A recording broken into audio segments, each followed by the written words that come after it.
Hello there, my name's Annette with Sunbeam Fabric Art. Welcome to my channel. Today I'm taking a look at my charm packs, and these are not all my charm packs, but these are the older ones that I have. I have some newer ones, about the same amount in a separate container, but I'm really trying to reduce my stash this year. For the pattern I want to make, I need an equal number of lights and darks. So first I grabbed these brights that I got at a really good price. I have 4 that are exactly the same, and that will make a nice size quilt. I think the white and the yellow would add some contrast to the other colors in these charm packs, but I don't think there are equal numbers of lights and darks here.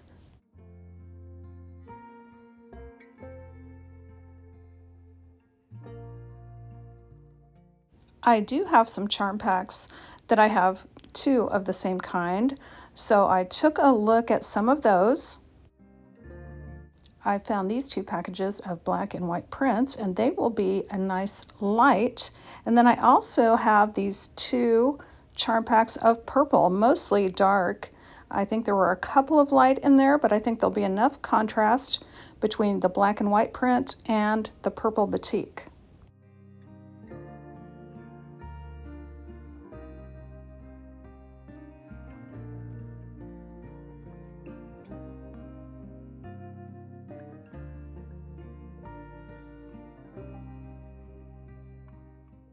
You can pause the screen here and you will see exactly the 2 charm packs I'm using. The first one is from Blank Quilting, and the second one is for Island Batiks Playful Purple.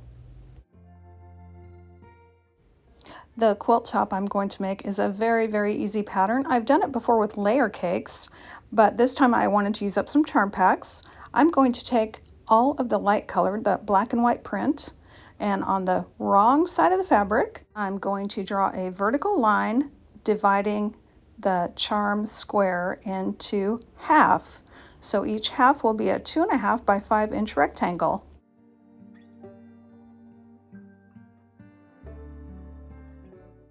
I've got enough room here on my mat to do more than one at a time.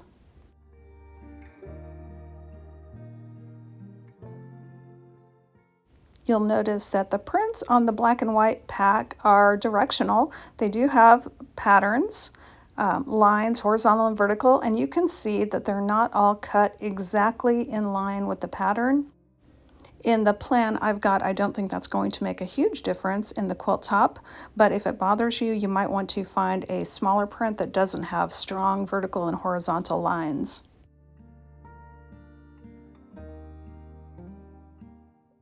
This step is optional. I'm taking the top 2 from the stacks of the black and white print and the top 2 of the 2 stacks of batik, and I'm making a stitching chain piecing pile to my right. So I'll be able to just chain piece all these together. There's no reason you have to do it this way. You could just grab them as they are and sit down and start chain piecing. My blocks are going to be matching, but you could certainly make this scrappy. Now it's time to chain piece these 2 pieces together. I'm just going to do the whole stack all in one sitting. What I've got to do is place them right sides together first. Then I'm going to stitch a 1/4 inch from the line down one side and then back down the other side. And cutting that unit in half, we'll have 2 pieces.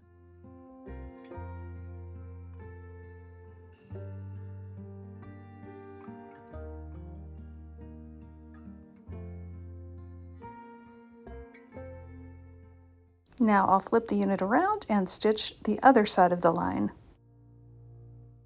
Once I cut on the line that I drew, I'll have my 2 units. They will need to be trimmed down at some point, but we'll talk about that in a little bit. I wanted to show you how I've got my needle and my foot lined up. I've got my needle set far enough to the right that I can just line up the line on my white square with the center of my presser foot. And my needle is just enough over to the right that it's going to be a 1/4 inch seam.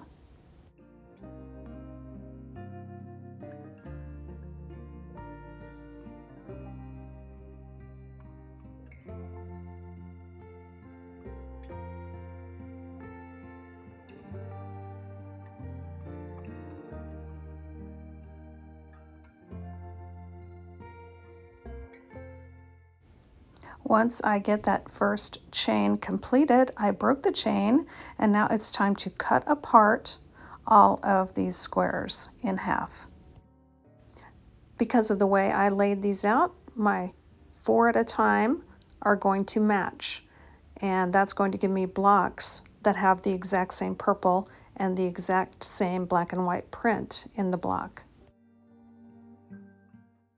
My block layout is 4 of these units, and the purple is going to be pointing to the inside of the block.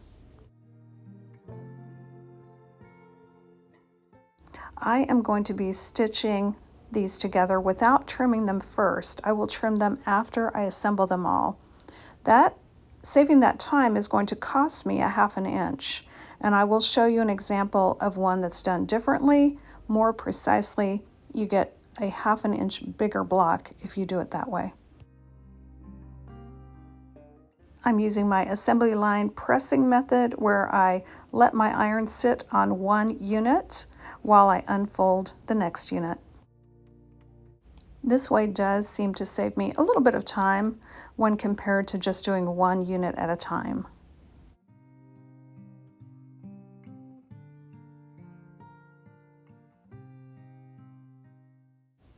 Once I have them all pressed, I'm going to be stitching pairs together exactly the same, and one pair will go with another pair, but one pair will be turned upside down to make the block. Since I did not trim these, I need to line up something on these 2 units. I'm going to be lining up the bottom, which will eventually be the middle of the block. I want those 2 purples to line up.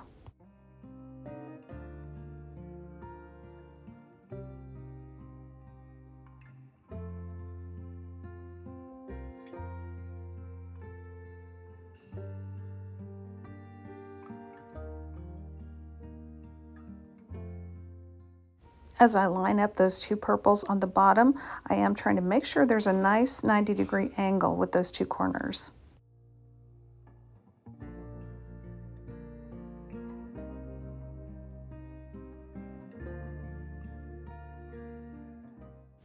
Once I got through that first chain, I broke the chain. I did go ahead and press the seams flat before I joined them together.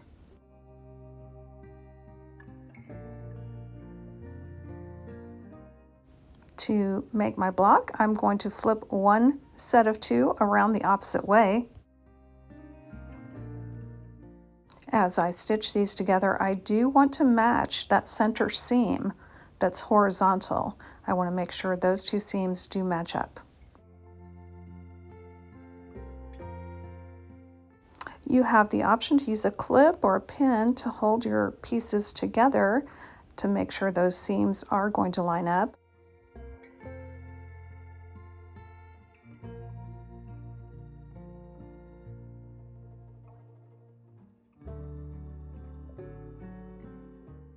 Because I have uneven edges on my blocks, I'm getting rid of this 1/4 inch seam guide, and I'm just putting on my regular foot that has the open toe so I can glide over those uneven edges.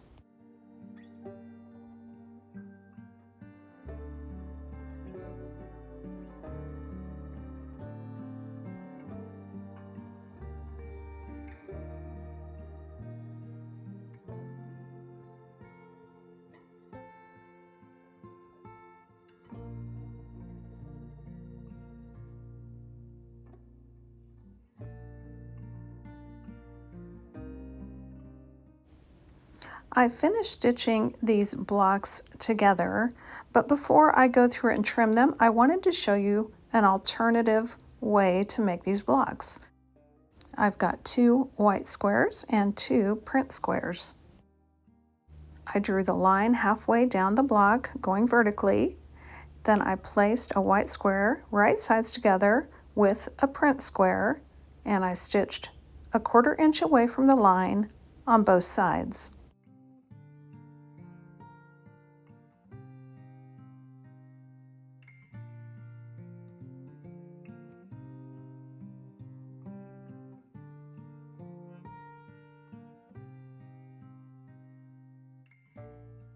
Now I'm going to go ahead and cut on the line that I drew, and I'm going to press the units open to the print side.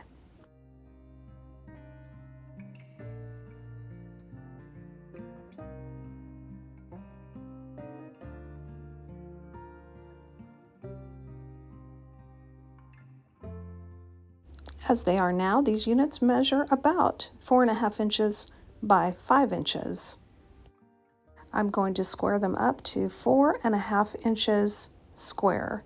To do that, I'm lining up the 2 1/4 line on my ruler with that vertical seam, making sure that 4.5 overlaps on the bottom and the left.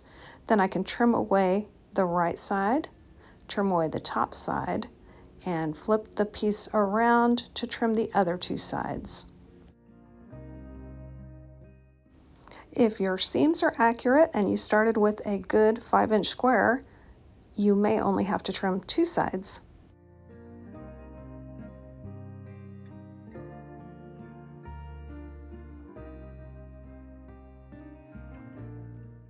Once the 4 units are trimmed properly, we can lay out our block and stitch it together.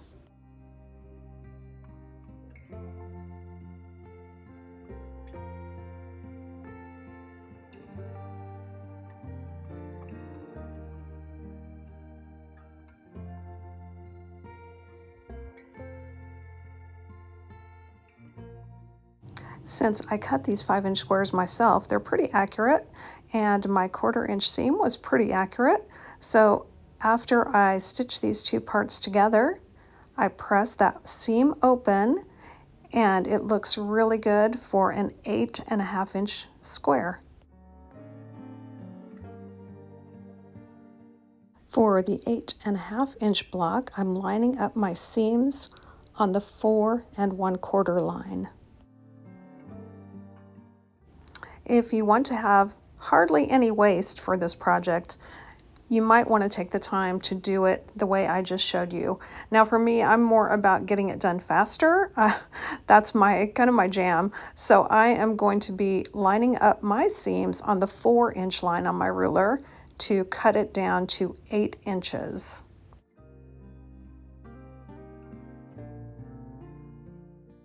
Here you can see these 2 blocks that I made side by side, so you can compare and decide which way you would like to do it.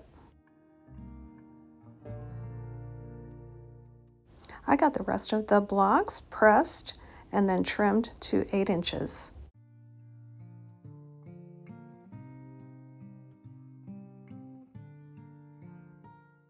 Take a look at these cutoffs by cutting them down to 8.5 inches. I do have some pieces that are 1/2 inch to 1/4, maybe 3/4 of an inch wide, some 1/4 inch.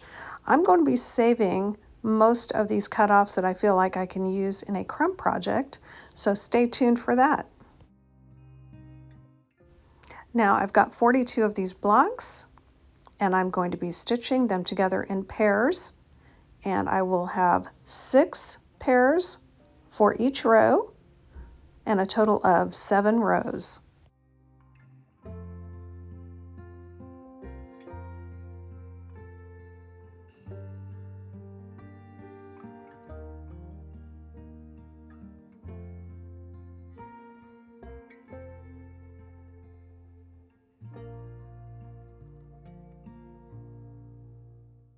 After breaking the chain of all these pairs, I was ready to start making my rows. I'm going to stitch 1 pair to another pair to make 4 across. And sometimes it works out where I can flip the tail end around to add that 3rd pair to get my 6 blocks for this row.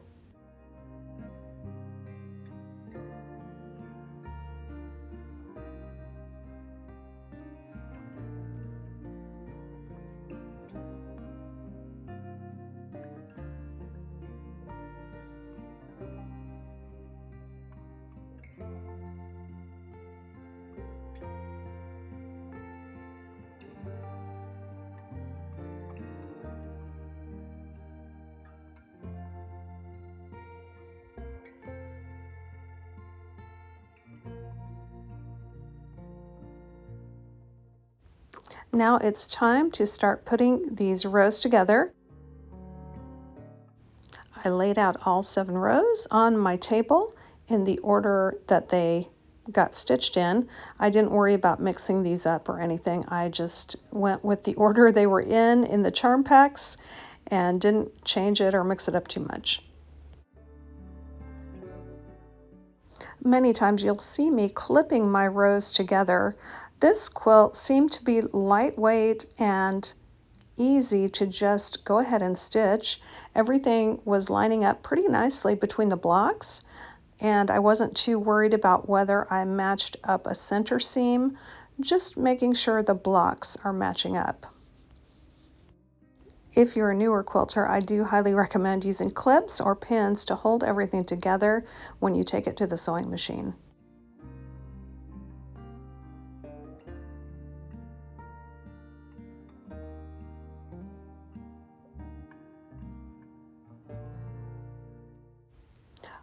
I kept going, putting rows together 2 at a time first, and then when I got those together, I put them back in the order I got them and put 2 rows with 2 rows, then 2 rows with 1 row, and finally I was able to stitch the last seam to complete this quilt top.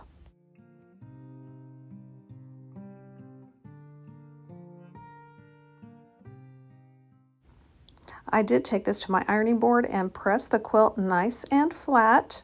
The last thing I did was take it back to the sewing machine, and I stitched a stay stitch or a basting stitch all the way around the outside of the quilt, and this will help hold seams together until this quilt makes it to get quilted.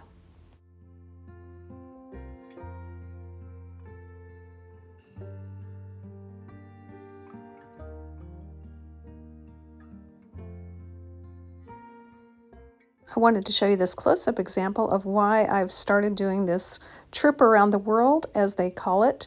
Sometimes these seams will just come apart unless you're back stitching on every single seam, which sometimes I don't take the time to do that. I try to, but it's easy to just get in a rhythm with chain piecing. So by doing this stay stitch all the way around the outside of the quilt, you're really going to help it stay together until it can get quilted for good. All right, well, let's take a look at this finished quilt top. I just love it. I love purple, and I love the way it looks with black and white print squares. If you haven't already, I invite you to subscribe to my channel. If you click that bell icon, you will get notifications when I post new videos. I don't plan to put a border on this quilt, but let me know in the comments if you would use a border or what colors you would choose for this type of quilt.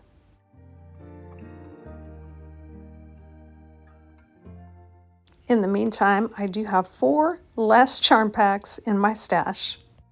I went ahead and finished this quilt, so stay tuned for another video coming up in the next couple of weeks, and I will show you how I quilted it.